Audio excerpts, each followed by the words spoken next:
Bonsoir chers amis, je suis très heureux de vous retrouver ce soir pour une nouvelle émission, Un instant de grâce. Mais avant, j'aimerais, en ce début d'année 2026, j'aimerais vous souhaiter une merveilleuse année, vraiment de tout mon cœur. Vous souhaitez une bonne santé, ça c'est important, bien sûr, mais aussi que vous puissiez connaître la paix, la vraie paix, que vous puissiez connaître la joie dans un monde de plus en plus triste, que vous puissiez réussir dans vos projets. Oui, être heureux, c'est ce que je vous souhaite à vous qui écoutez cette émission. Que le Seigneur vous bénisse richement. Un instant de grâce. Et ce soir, j'aimerais pas donner la recette. Non, je ne suis pas un donneur de leçons. Mais peut-être nous donner le chemin qui va nous permettre de réussir l'année qui s'ouvre. Comment faire pour que 2026 soit une meilleure année que 2025. Souvent, on reste dans nos problèmes, dans nos difficultés. Les années passent, rien ne change. Comment faire ? Quelle est, entre guillemets, quelle est la bonne recette pour que 2026 soit bien meilleur que 2025, pardon. C'est ce qu'on va voir ensemble devant la parole de Dieu dans quelques instants.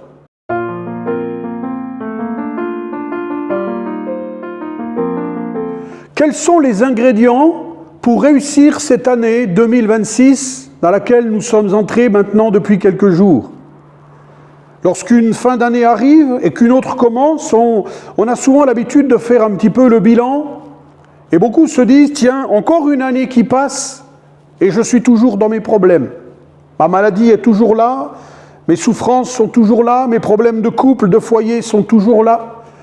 Mon vide intérieur, mon angoisse, peut-être ma déprime, elle est toujours là et le temps passe et j'ai beau souhaiter bonne année et bonne santé aux autres, on me le souhaite aussi, mais rien ne change. Comment est-ce que les choses peuvent-elles changer? Il faut reconnaître que malgré le fait de s'être souhaité bonne année, ça ne change pas grand-chose d'ailleurs.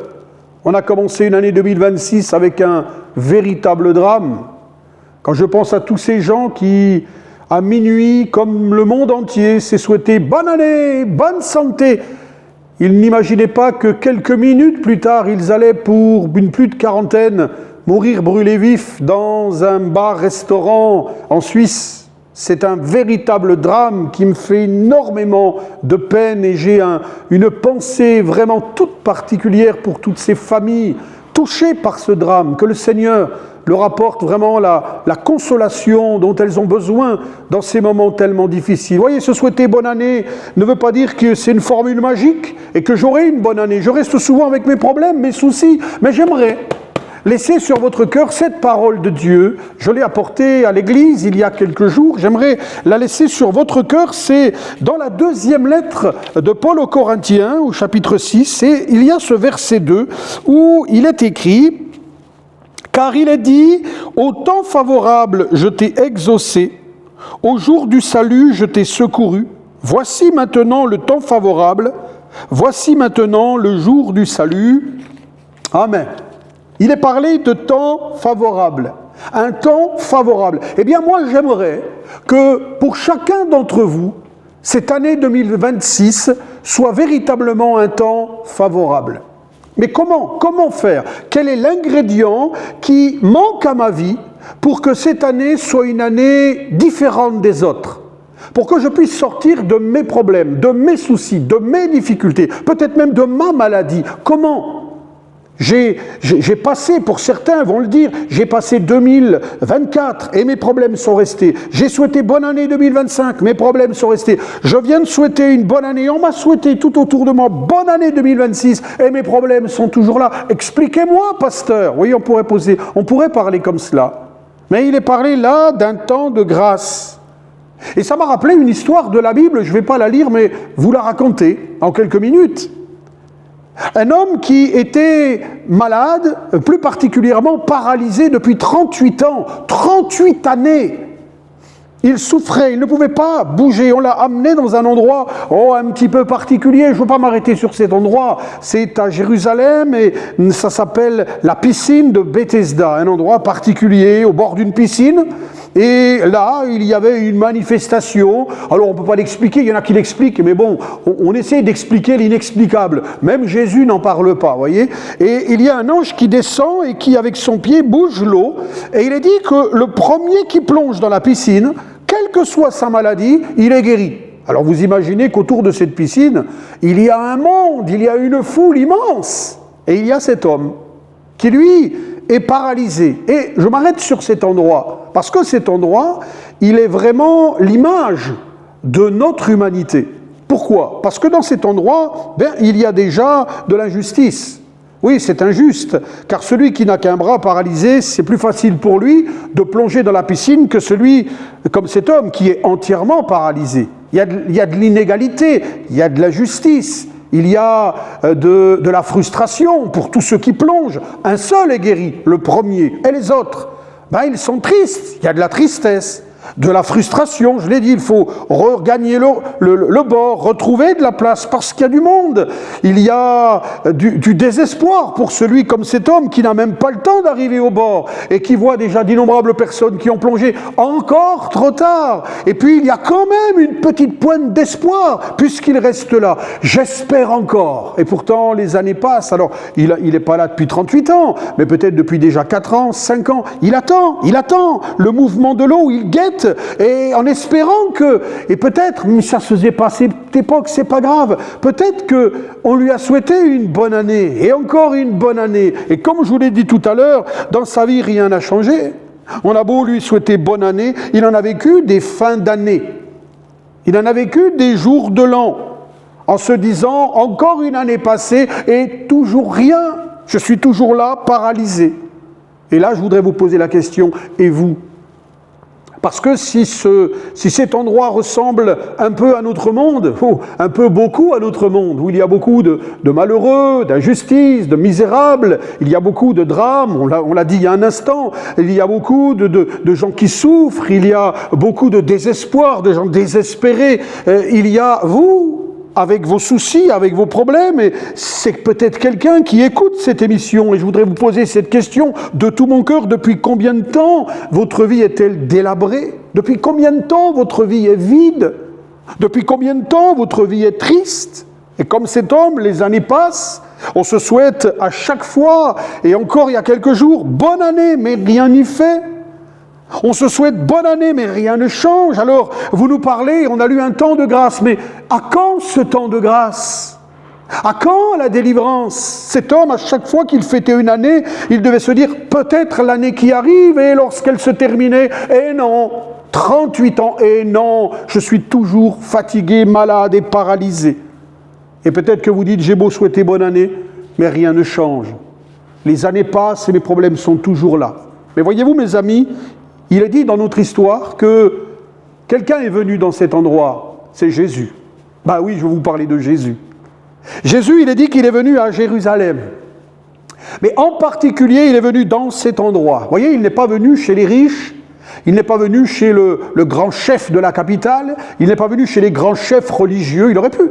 Il n'est pas venu chez ceux qui auraient pu lui préparer un succulent repas. Non, il est venu chez ceux qui souffrent.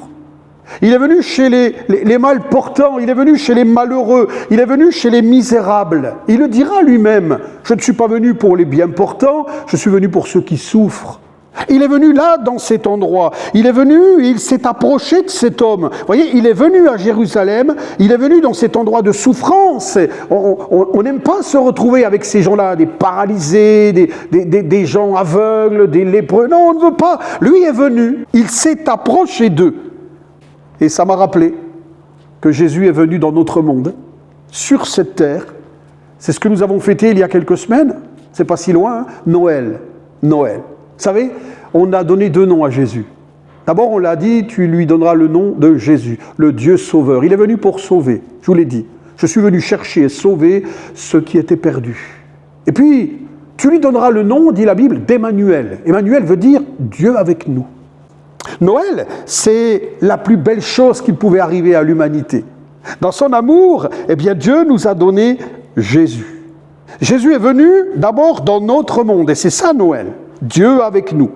Mais plus que cela, ce soir, il vient vers toi. Comme il est venu à Jérusalem et il est venu ensuite vers cet homme, j'aimerais te dire que Jésus est venu dans ce monde, mais au travers de cette petite émission, il vient vers toi, il s'approche de toi, parce qu'il s'intéresse à toi, comme il s'intéressait à cet homme. Il a vu toute la misère de cet homme, la souffrance de cet homme, la solitude de cet homme, le malheur de cet homme, la frustration. Jésus te connaît par cœur. On croit que Jésus est sourd, qu'il est muet, qu'il n'entend pas, qu'il n'agit pas. Dieu entend, Dieu voit et Dieu secourt encore aujourd'hui. Et il est venu vers nous dans ce monde, mais il vient vers toi. Et il te connaît par cœur. Il connaît tes besoins, il connaît tes souffrances. Il sait tout de toi. Et ce qui est extraordinaire, et c'est ça le message de Noël, et c'est ça ce message que j'aimerais laisser sur votre cœur en ce début d'année, c'est que ce Jésus, il t'aime. Il n'aime peut-être pas ce que tu fais, mais toi, il t'aime et il voudrait tellement te faire du bien. Alors, il va s'approcher de lui, et lui, il ne le connaît pas, il ne sait pas qui il est. Et Jésus va lui poser une drôle de question. Il va lui dire, « Veux-tu être guéri ?» Je me suis mis un peu à sa place, j'ai dit quand même, « Tu sais où je suis ? Tu vois ma situation ? Tu vois que je suis complètement paralysé et tu me poses la question, veux-tu être guéri ? Oui, je veux être guéri. Veux-tu être guéri ? Le Seigneur aime qu'on lui dise. Le Seigneur aime qu'on le prie, qu'on lui parle, qu'on lui apporte nos soucis, qu'on lui apporte nos problèmes. Alors, je voudrais vous poser la même question. Ce soir, en ce début d'année 2026, veux-tu être guéri ? Veux-tu être délivré de tes problèmes, de tes difficultés? Veux-tu être heureux? Veux-tu, parce qu'il faut le vouloir, veux-tu une année différente? Alors, mes amis, comme pour cet homme, le temps favorable, c'est maintenant. Parce que Jésus est venu dans cet endroit pour lui, et je crois que Jésus est là ce soir pour toi. Je crois que cette parole, elle est pour toi. Dieu a donné son Fils, il est venu dans ce monde, et il est venu pour vaincre le péché. Ce fameux péché dont on ne parle plus, mais c'est à cause du péché que l'homme est misérable. C'est à cause du péché que l'homme est dans la souffrance. C'est à cause du péché que l'homme ressemble à ce paralytique. On est paralysé, on n'a plus de joie, on n'a plus de paix, on n'a plus de bonheur. C'est à cause du péché que le monde ressemble à cette piscine de Bethesda où il y a tellement de souffrance. Parce que nous avons abandonné Dieu. Parce que nous avons rejeté Dieu de nos vies, parce que nous ne voulons pas de Dieu dans notre cœur. Et le problème, il est là. Nous sommes devant nos difficultés sans espoir comme lui, frustrés comme lui, souffrants comme lui. Mais Dieu, dans son amour, nous a donné Jésus. Et Jésus est venu pour vaincre le péché et pour détruire les œuvres du diable. Parce que celui qui veut ton malheur, c'est pas Dieu. Dieu veut ton bonheur. Il dira qu'il veut que tous les hommes soient sauvés. Celui qui veut ton malheur, c'est le diable. Il a en horreur la création et la créature de Dieu. Alors il détruit, il fait du mal. Et quand l'homme est dans le malheur, dans la maladie, dans la détresse, il se réjouit de cela. Il veut détruire tout ce que Dieu a fait de beau. Et voyez-vous, tout ce que Dieu a fait de beau devient laid à cause de l'homme qui est éloigné de Dieu. Dieu a dit, aimez-vous les uns les autres. Nous sommes dans un monde de haine et de violence. Dieu a dit de prendre soin du malheureux. Le riche s'enrichit, le pauvre s'appauvrit encore. Nous sommes dans un monde, oui, où l'inégalité règne, l'injustice règne, la violence règne, la peur, la crainte, l'angoisse. Toutes ces choses règnent dans notre monde parce que nous avons délaissé le prince de la paix, parce que nous ne voulons pas que Dieu règne sur nous. Mais dans son amour, malgré tout, Dieu nous aime. C'est le mystère de l'amour de Dieu. Il nous aime, il t'aime ce soir. Alors il a envoyé son Fils. Jésus est le seul être humain, parce qu'il était parfaitement homme, le seul qui n'a jamais commis le moindre péché. Le seul qui n'a jamais commis le moindre péché. La Bible dit qu'il a été tenté comme nous en toutes choses, sans jamais commettre de péché. Il est pur, il est saint. Oh, gloire à Dieu. Le seul. Eh bien lui, le seul qui est pur et saint, il a accepté, pour détruire les œuvres du diable, il a accepté de mourir à notre place. Il a accepté de prendre notre péché sur lui. Ce péché qui me séparait de Dieu, ce péché qui me rendait malheureux, qui me rendait vide, il a accepté de le payer. Il y a un prix.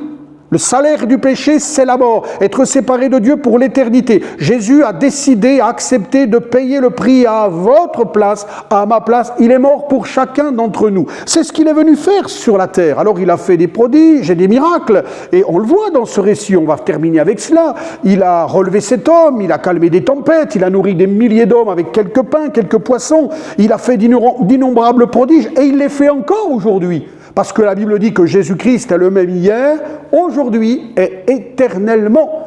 Ce soir, si tu mets ta foi en Jésus, il est capable de te délivrer, de te restaurer, de te relever, de te guérir, d'apporter la joie et la paix dans ton cœur, de restaurer ton foyer, de bénir le cœur de tes enfants. La Bible dit que Dieu peut tout, que tout est possible à Dieu et tout est possible à celui qui croit. Alléluia. Alors, il lui pose la question, veux-tu être guéri? Et je voudrais vous poser la question, voulez-vous être guéri? Voulez-vous connaître le vrai bonheur? Avoir une vie, pas seulement 2026, mais 2027, 2028, une vie heureuse, une vie de joie, une vie épanouie. Pour cela, il faut laisser ce Jésus toucher votre cœur, toucher votre vie. Ce Jésus qui est venu mourir à notre place, c'était son but ultime. Il a pris sur lui notre péché, il est mort à ta place. La Bible dit, elle est claire, le châtiment qui nous donne la paix est tombé sur lui et dans ses meurtrissures, nous avons la guérison. Et il est venu pour faire rentrer cet homme dans ce temps de grâce. Voici maintenant le temps de grâce, nous l'avons lu tout à l'heure. Il va le faire entrer dans un temps de grâce. Et ce soir, Jésus voudrait te faire entrer dans un temps de grâce. J'ai connu la vie sans Dieu, j'étais malheureux, misérable, je n'avais pas d'espérance. J'étais comme cet homme, une vie insipide, triste, sans espoir, une vie de frustration, d'injustice. Je ne connaissais pas l'amour, la paix, la joie, mais il est venu jusqu'à moi, il a tout changé. Il a apporté à ma vie le bonheur, le vrai bonheur. Et je veux me réjouir ce soir d'être chrétien, de l'avoir rencontré. Il est venu sur mon chemin, s'est approché de ma misère, il a changé ma vie. Je voudrais qu'il le fasse pour vous. Ce n'est pas une énième religion, loin de là. C'est Jésus, le Fils de Dieu, qui s'offre en sacrifice pour le salut du monde. Alors il lui dit, veux-tu? Et il va répondre, j'ai personne. Je suis tout seul, je n'ai personne. Et il était seul, oui, il n'y avait personne. Et quand l'ange touchait l'eau, eh bien, tout le monde pensait à sa pomme, hein. Tout le monde plongeait, on ne s'occupait pas de lui. Personne pour l'aider à plonger, personne pour le jeter dans l'eau. Il était tout seul. Et quand il y arrivait, il fallait qu'il revienne, seul, paralysé, arriver au bord, monter avec le peu de force qu'il avait. Waouh! Je suis seul. Mais Jésus était là. Jésus vient d'arriver. Et peut-être que ce soir, tu peux dire comme cet homme, mais je suis tout seul. Je n'ai personne. Je suis dans mes problèmes, dans mes soucis, dans mes difficultés, personne pour me comprendre. Je suis tout seul avec ma souffrance, tout seul avec mon désarroi. Eh bien, tu peux l'apporter ce soir au Seigneur. Tu peux lui dire comme cet homme, Seigneur, je suis tout seul, je souffre. Je souffre dans mon foyer, je souffre avec mes enfants, je souffre dans mon être intérieur, je souffre dans mon corps. Je souffre en pensant à l'avenir, je n'ai pas de paix, je n'ai pas de joie. Eh bien, je veux te le dire ce soir. Dieu aime qu'on lui parle, je vous l'ai dit tout à l'heure. La Bible dit, quand un malheureux crie, l'Éternel entend et il le sauve. Tu peux lui dire ce soir, dis-lui tes peines. Dieu n'est pas sourd, il entend nos prières, même les prières du cœur. Je n'ai personne, je suis tout seul. Et le Seigneur, même s'il ne le dit pas, on a l'impression qu'il lui dit, mais je suis là maintenant. Et je me dis toujours, je suis quand même triste de voir les gens malheureux, alors qu'il y a tout près d'eux quelqu'un qui cherche leur bonheur, qui veut leur bonheur. Il suffit de se tourner vers lui, de lui dire, Seigneur, j'ai tellement besoin de toi. Je voudrais goûter au salut, je voudrais goûter à la guérison, je voudrais goûter au secours, je voudrais que tu viennes me délivrer. Mon ami qui écoute cette parole, Jésus est là ce soir. Il connaît tes larmes, il connaît tes peines et il te veut du bien. Alors il va lui dire à cet homme, tu es tout seul, moi je suis là, lève-toi. Il lui dit, lève-toi. C'est le moment. C'est ce qu'on a lu tout à l'heure. C'est maintenant le temps de la grâce, c'est le moment du salut. Jésus va agir en sa faveur. Il va faire rentrer cet homme dans un temps de grâce. Et je voudrais vous dire, en ce début d'année 2026, mon ami, tu as assez souffert. Mon ami, tu as assez pleuré. Tu as assez connu de temps difficiles. Oui, tu as assez versé de larmes. Tu as assez porté ton fardeau. Tu as assez. Stop! Stop! Le Seigneur te dit ce matin, ce soir, dans ce début d'année plutôt, il te dit, lève-toi. Et accepte que je vienne dans ton cœur. Accepte que je m'occupe de toi. Accepte ce soir que ce Seigneur vienne dans ta vie. Accepte qu'il te relève. Accepte qu'il touche ta vie comme il a touché cet homme. Accepte d'entrer avec lui dans une vie nouvelle. Pas seulement dans une année nouvelle, mais pas seulement une année nouvelle, une vie nouvelle. Accepte ce soir que Jésus devienne ton sauveur, qu'il devienne ton Seigneur, qu'il devienne ton bon berger, celui qui va prendre soin de toi. C'est à toi de l'accepter. Il aurait pu dire non, je n'ai pas besoin de toi, mais il laisse faire le Seigneur. Les gens le refusent, mais goûtez combien l'Éternel est bon. Faites l'expérience.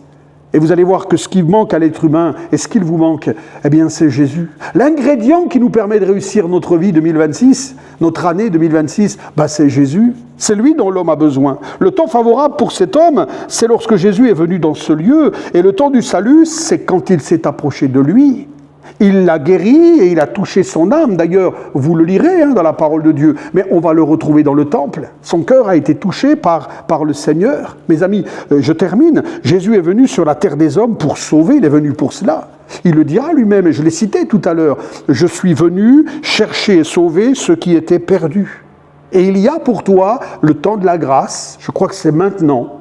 Et il y a pour toi le jour du salut, et c'est maintenant. Maintenant, ta vie va changer. Et elle va changer si tu places ta confiance dans ce Seigneur. Si tu places. Dieu veut que tu changes.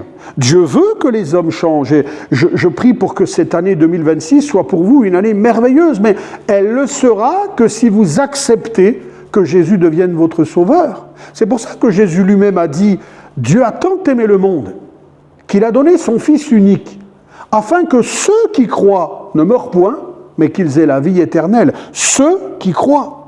Faut-il encore accepter, demander pardon à Dieu pour ses péchés, placer notre main dans la sienne et lui dire maintenant, Seigneur, je veux vivre avec toi. Je ne veux pas faire cette année tout seul, rester tout seul comme cet homme dans ce monde tellement difficile, dans ce monde de souffrance et de peine. Je ne veux pas rester dans ce monde-là. Je veux connaître la vraie joie, le vrai bonheur. Je veux avoir un avenir et de l'espérance. Il faut pour cela laisser le Seigneur toucher ta vie et te faire entrer dans ce temps de grâce. Voici maintenant le temps favorable. Voici maintenant le temps favorable. Et on ne le verra plus là. Il va sortir de là et on va le retrouver dans le temple. Vous savez, celui qui est touché par la grâce de Dieu, il n'est plus avec le monde. Bien sûr qu'on est dans le monde. On vit, on paye nos impôts, on vit comme les autres, mais notre cœur, il est déjà tourné vers le ciel. On vit avec Jésus. Il est notre soutien, il est notre berger. Et pas pour une année, mais il sera toujours avec toi. Te gardera dans sa paix, dans sa joie, et ce, jusqu'à la fin du monde. Parce que le Seigneur nous a fait une promesse. Je vais revenir vous chercher. Les gens se moquent de cela, les gens en rient, les gens n'y croient pas. Mais j'aime à leur dire que toutes les prophéties concernant Jésus-Christ, le Messie, elles se sont toutes accomplies.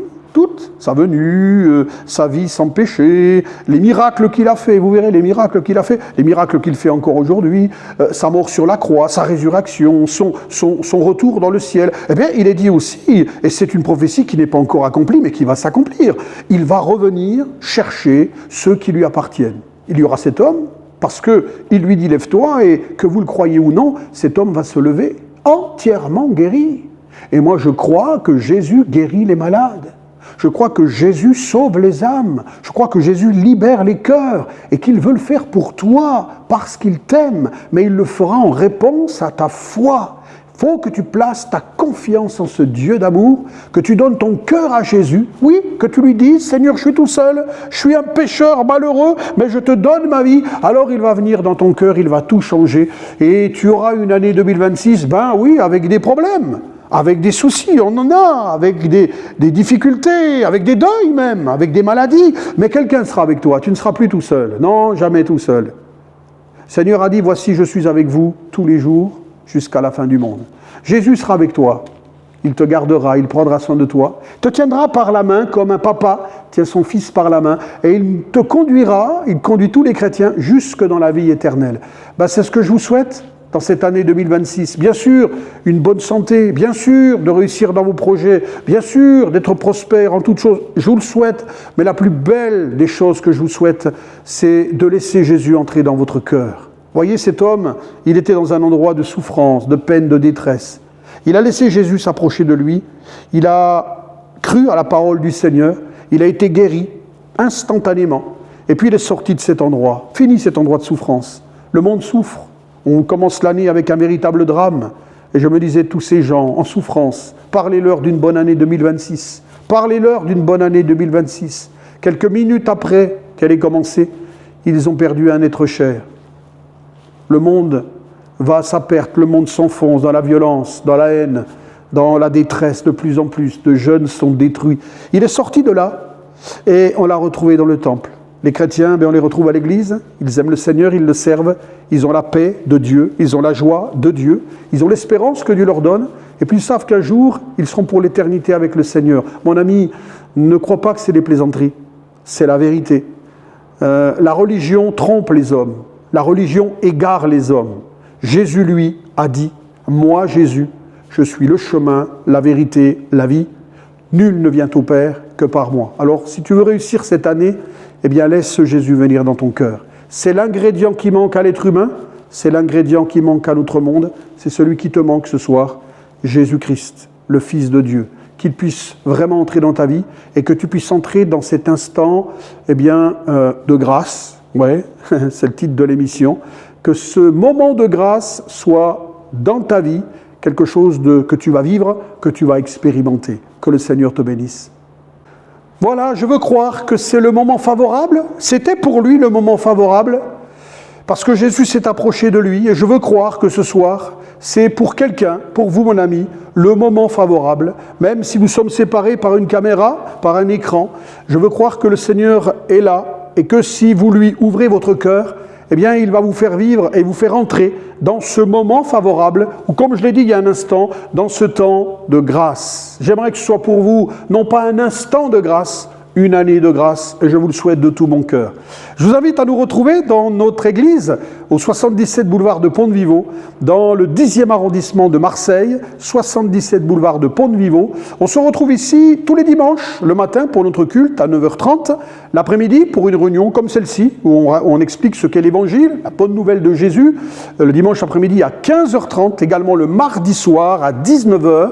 Le vendredi, une fois sur deux, il y a la prière, une fois sur deux, l'étude biblique, tous les vendredis à 18h30, et puis tous les 15 jours le samedi à 17h, nous avons une réunion de jeunesse. Vous pouvez retrouver toutes ces infos sur notre site www.éclat-2-vie.fr, éclatdevie.fr. Vous avez toutes les infos concernant nos réunions, les réunions exceptionnelles. Vous retrouverez cette vidéo également. Et puis sur Facebook, vous pouvez nous retrouver en tapant Le Rocher Solide.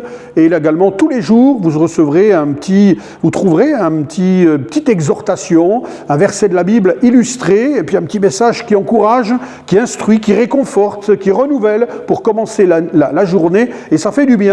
Et vous retrouvez également les vidéos comme celles que vous venez de regarder. Si vous avez besoin que l'on prie pour vous, que l'on partage, besoin de réponses à vos questions, contactez-nous sur le site ou par Facebook et on se fera un plaisir de vous répondre. Je vous souhaite une bonne soirée et permettez-moi de vous souhaiter encore à chacun, chacune, une bonne année 2026, malgré qu'elle ait démarré vraiment dans la douleur.